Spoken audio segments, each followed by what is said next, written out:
Баршаңызға сәлем, сіздермен Нұрайым.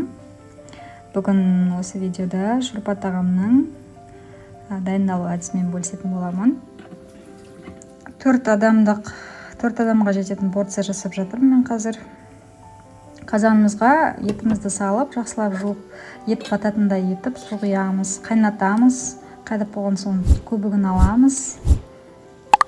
Әзірше менің арнама жазылып, қоңырауша басып кетуді ұмытпаңыз.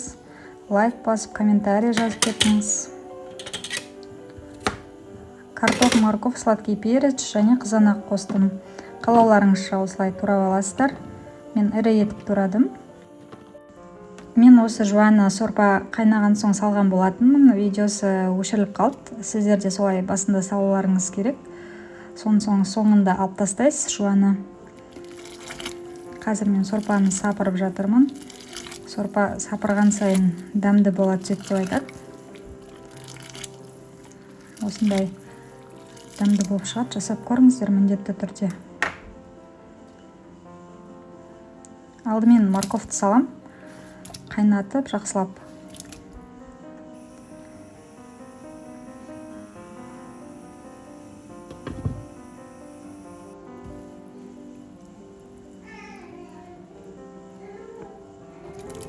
Енді картопты саламыз.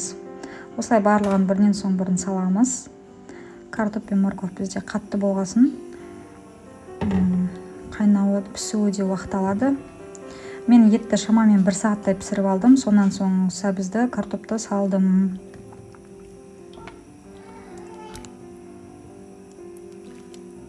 Қазір мен етті сорпадан алып, турайтын боламын.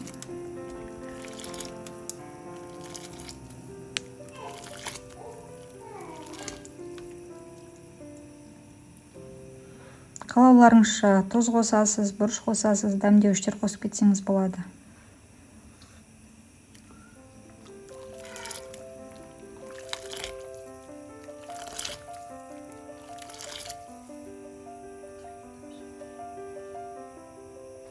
Тағамыз дайындалуға 10 минут қалған кезде мен сладкий перец қостым.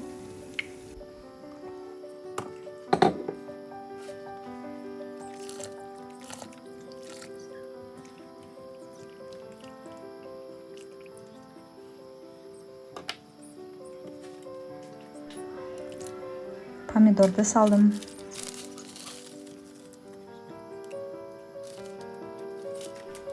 Лавровый лист және де осындай черный перец салдым.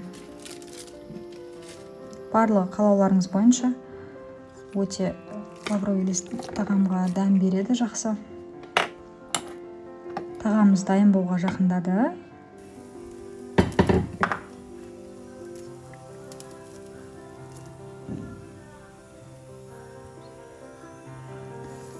Қазір укроп салатын боламыз.